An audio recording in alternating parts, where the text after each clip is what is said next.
பசித்த வயிர்களுக்கெல்லாம் உணவளிக்கும் புனித சேவையை செய்வோர் விவசாயிகள்.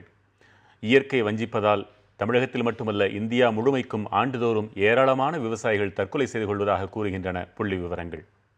இந்தியாவில் 2014ஆம் ஆண்டு வரை தற்கொலை செய்து கொண்ட விவசாயிகளின் எண்ணிக்கை 1,31,666 என்கிறது தேசிய குற்ற ஆவண பதிவுத்துறையின் புள்ளி விவரம். இதில் 16,307 விவசாயிகளுடன் மகாராஷ்டிர மாநிலம் முதலிடம் வகிப்பதாகவும் 16,122 இறப்புகளுடன் தமிழகம் 2வது இடத்தில் இருப்பதாகவும் புள்ளி விவரம் கூறுகிறது. இதில் 2014ஆம் ஆண்டு மட்டும் 5,650 பேர் இறந்திருப்பதாக கூறுகிறது புள்ளி விவரம். இது நாட்டின் ஒட்டுமொத்த தற்கொலைகளில் 4.3% என்றும் தெரிவிக்கப்பட்டுள்ளது.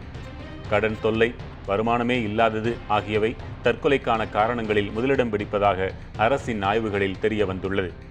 அரசு தரப்பு அளிக்கும் இப்புள்ளி விவரங்கள் மலைக்க வைக்கும் அளவிற்கு இருந்தாலும் இவை தவறு என்கின்றன விவசாய அமைப்புகள். தற்கொலை செய்து கொண்ட விவசாயிகளின் எண்ணிக்கை இன்னும் அதிகம் என்கிறது மகாராஷ்டிர மாநிலத்தைச் சேர்ந்த விவசாய அமைப்பொன்று.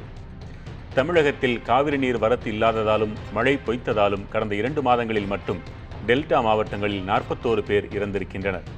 விவசாயிகள் உயிரிழப்பு என்ற இதுபோன்ற புள்ளி விவரங்களுக்கு முற்றுப்புள்ளி வைக்கப்படும் நாளே நாட்டின் நன்னாளாக இருக்க முடியும்.